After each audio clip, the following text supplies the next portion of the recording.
Hello everyone.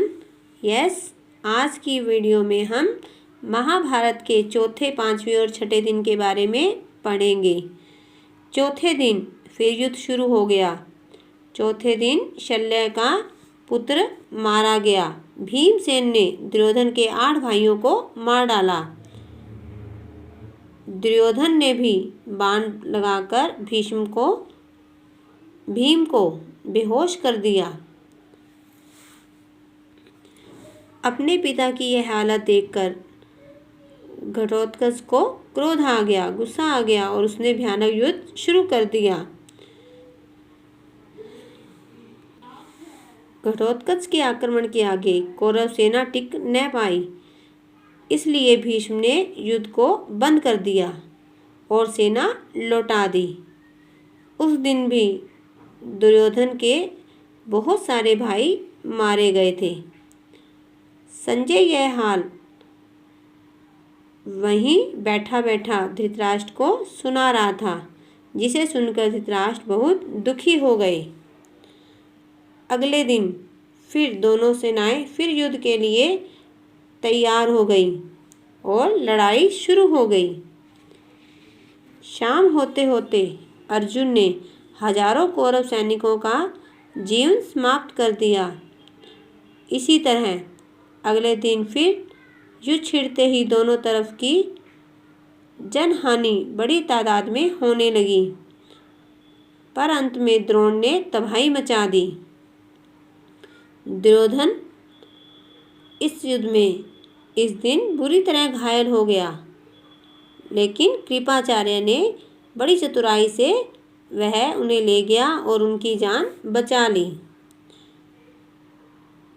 इस दिन का युद्ध बहुत भयंकर था कि धृष्टद्युम्न और भीमसेन के सकुशल शिविर में लौट आने पर ही युधिष्ठिर ने बड़ा आनंद मनाया। उनकी खुशी की सीमा नहीं थी। 7वें, 8वें और 9वें दिन। 7वें दिन कई मोर्चों पर युद्ध हुआ। अर्जुन के विरुद्ध भीष्म डटे रहे। द्रोणाचार्य के साथ विराट, शिखंडी के साथ अश्वत्थामा की लड़ाई हो रही थी। धृष्टद्युम्न और दुर्योधन लड़ रहे थे। नकुल और सहदेव अपने मामा शल्य पर बाण बरसा रहे थे। दूसरी ओर अवंती के दोनों राजा युधामन्यु से लड़ते दिखाई दे रहे थे।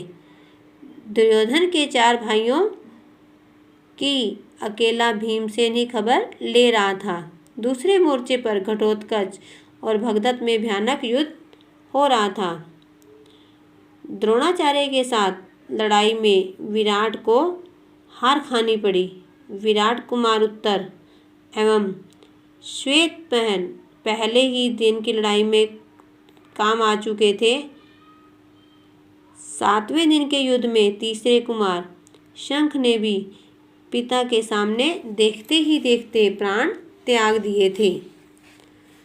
सूर्य अस्त होने पर युद्ध फिर बंद हो गया। 8वें दिन का युद्ध शुरू हुआ तो पहले ही धावे में भीमसेन ने धृतराष्ट्र के 8 बेटों का वध कर दिया। भीमसेन के पुत्र घटोत्कच ने जब देखा कि इरावान मारा गया है तो उसने इतने जोर से गर्जना की जिससे कि सारी सेना थर्रा उठी। उसके बाद कौरव सेना पर भय टूट पड़ा। युधिष्ठिर ने भीम को घटोत्कच की सहायता के लिए भेज दिया। इस तरह तो युद्ध की भयानकता और भी अधिक बढ़ गई, परंतु जल्दी ही युद्ध सूर्यास्त हो गया और युद्ध बंद हो गया। 9वें दिन के युद्ध में अभिमन्यु और अलवुश ने घोर संग्राम छिड़ गया। धनंजय के पुत्र ने पिता की ही भांति रण कौशल का परिचय दिया। पांडवों की सेना की पितामह ने उस दिन बड़ी दुर्गति की। यहाँ तक कि अर्जुन और श्री कृष्ण दोनों को ही बड़ी पीड़ा हुई। सैनिक बहुत पीड़ित हो रहे थे। थोड़ी ही देर में सूर्यास्त हुआ। उस दिन युद्ध बंद कर दिया गया। 10वें दिन फिर युद्ध शुरू हुआ। पांडवों ने इस बार शिखंडी को आगे किया और शिखंडी की आड़ में ही अर्जुन ने पितामह पर बाण बरसाए। जब अर्जुन ने देखा कि शिखंडी के बाणों का प्रत्युत्तर नहीं दे रहे हैं, तब अर्जुन ने बाण लगातार चलाने शुरू कर दिए और भीष्म पितामह का शरीर बाणों से बांधना शुरू कर दिया। जब शरीर पूरी तरह से बाणों से बिंध गया, तब भीष्म रथ से सिर के बल जमीन पर गिर पड़े। भीष्म गिर तो गए, लेकिन उनका शरीर भूमि से नहीं लगा, क्योंकि उनके सारे शरीर में बाण लगे हुए थे, जो एक तरफ से घुसकर दूसरी तरफ निकल आए थे। इसलिए भीष्म का शरीर जमीन पर नहीं लगा और गिरकर उन तीरों के सहारे ही ऊपर उठा रहा।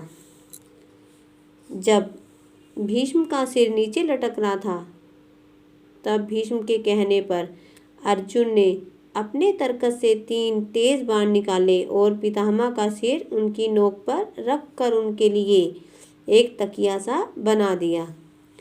भीष्म बोले, हे राजागण, अर्जुन ने मेरे लिए जो सिरहाना बनाया है, उसी से मैं बहुत खुश हुआ हूँ। अभी मेरा शरीर त्याग करने का उचित समय नहीं हुआ है, अतः सूर्य नारायण के उत्तरायण होने तक मैं यहीं और ऐसा ही पड़ा रहूँगा। प्यास लगने पर अर्जुन ने एक बाण पृथ्वी पर बड़े जोर से मारा और एक पानी का स्रोत फूट निकला और पितामह भीष्म की उससे प्यास बुझ गई।